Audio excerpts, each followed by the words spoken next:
You're listening to Civic Media. You can tune into any of our live shows on any radio station across the state with the Civic Media app. Find us in your phone's app store and listen anytime, anywhere. This is your WXCO Daily News Roundup for Bull Falls Radio, 98.9 FM and 1230 AM in Wausau.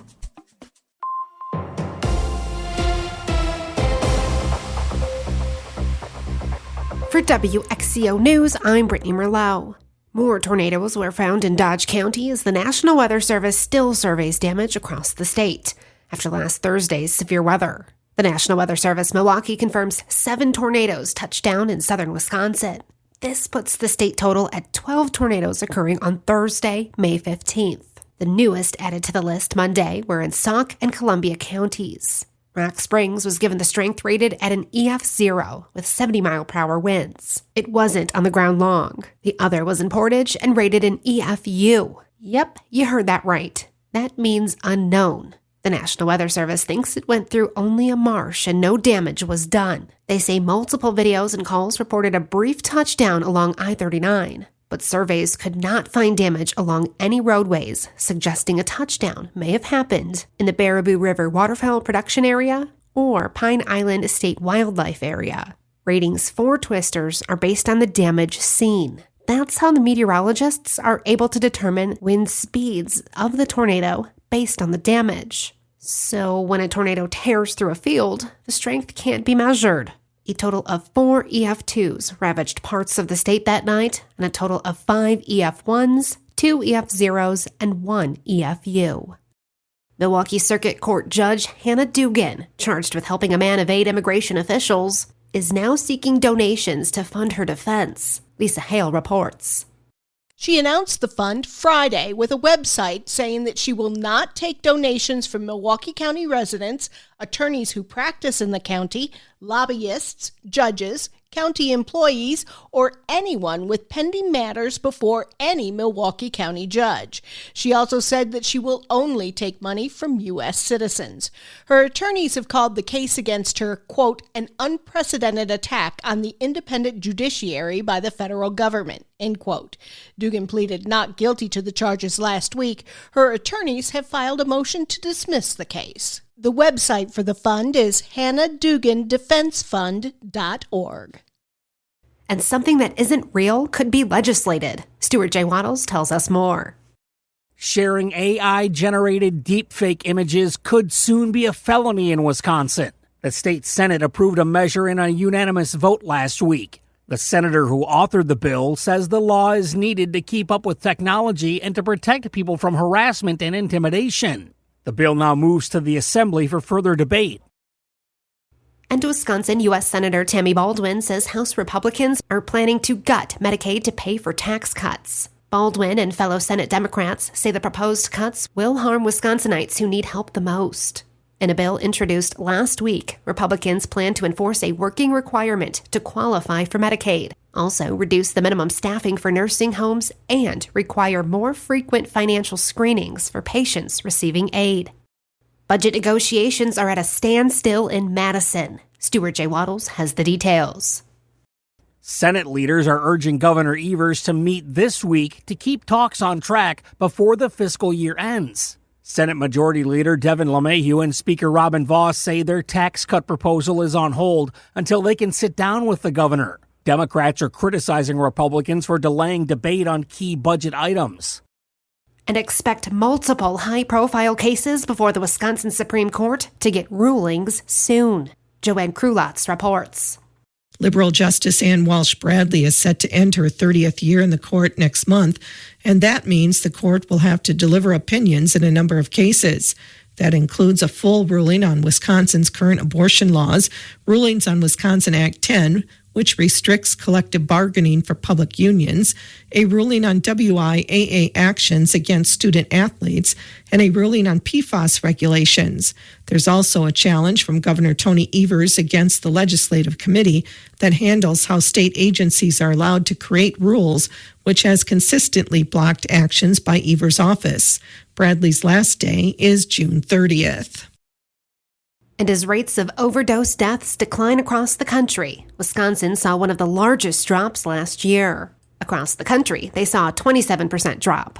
According to their data, Wisconsin saw the third largest decline in any state in the country, dropping 36% in 2024. State health officials have routinely cited programs created through opioid settlement money for the improving overdose numbers, especially the use of harm reduction tools like Narcan. One of the Mississippi River crossings is closed for an emergency bridge repair. Jimmy Kuska has the details. The Black Hawk Bridge connecting Wisconsin to Iowa near Lansing is unexpectedly closed once again. The Iowa DOT said that movement was detected with one of the bridge's piers, prompting the closure. The bridge will be closed for at least this week and until further notice, according to DOT officials. Last year, the bridge was closed for nearly 2 months for emergency repairs. A new bridge is under construction and expected to open in 2027. The closest river crossings are in La Crosse or Prairie du Chien. And the Iowa DOT will inspect the bridge and said they will have an update at the end of the week. And attendance numbers are in from the Film Fest. Stuart J. Waddles has more. More than 32,000 Milwaukee movie lovers went to this year's Milwaukee Film Festival. It's about the same number as last year, but with fewer films on the schedule. That meant bigger crowds at each screening, with attendance up nearly 50% per showing. The festival awarded The Librarians as Best Feature and Jane Austen's period drama as Best Short. And Wisconsin is number 1. Lisa Hale explains. This time, it's for the most prescription medications collected during the Spring Drug Take-Back Day. The Wisconsin Department of Justice announced that the state collected over 56,000 pounds of unwanted medications. The DEA partners with states twice a year in the spring and fall to give people a safe, convenient, and responsible way to dispose of drugs, while at the same time educating them on the potential for abuse and consequences of improper storage and disposal of these medications. And the Wisconsin State Patrol is reminding drivers that it's illegal to pass agricultural vehicles in no passing zones. Law enforcement authorities said that they responded to over 400 crashes involving farm vehicles just last year.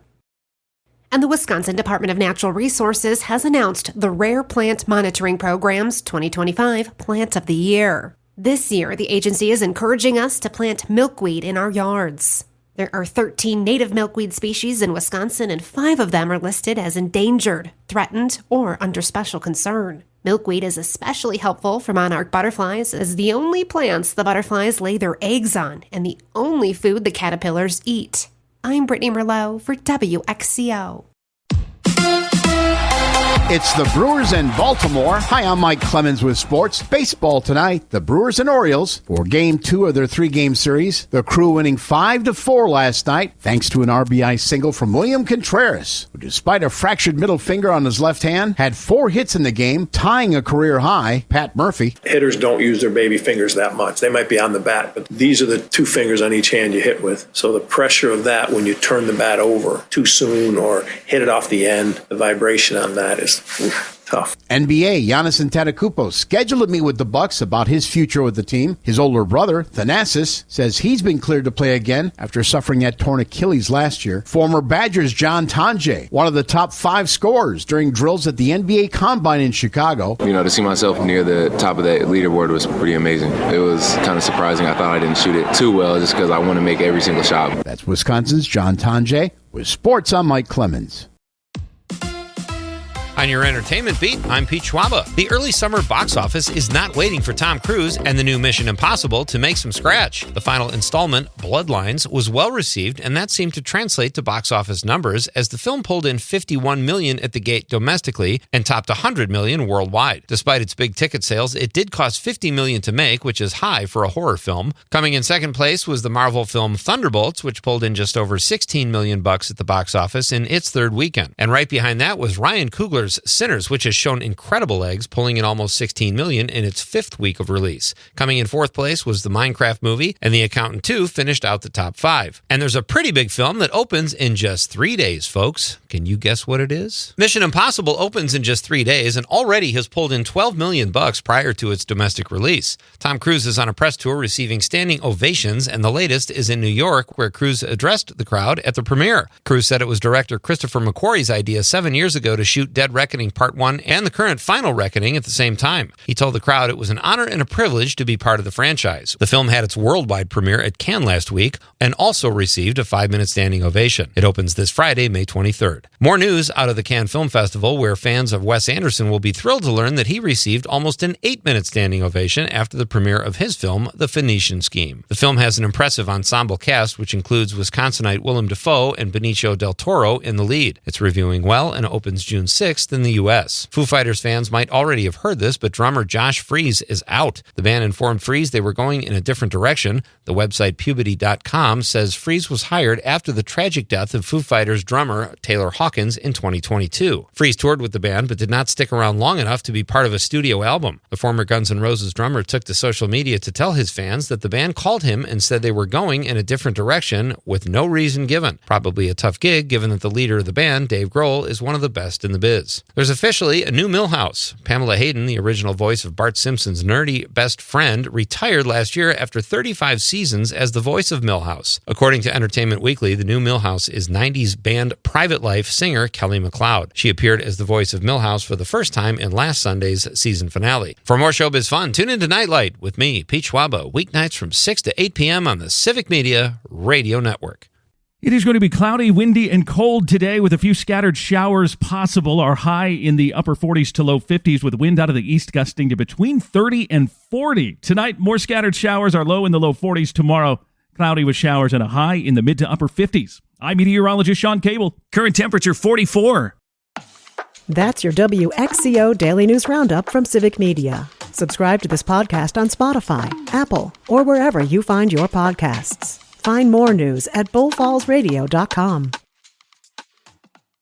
The national news cycle never stops, but it can be hard to find news about your local community. Civic Media is dedicated to providing quality local and state news coverage across Wisconsin. With the Civic Media app, you can get notifications about local stories that matter to you and your community. Find the free Civic Media app in your phone's app store and choose notifications from the menu to tell us what kind of news you want to hear about.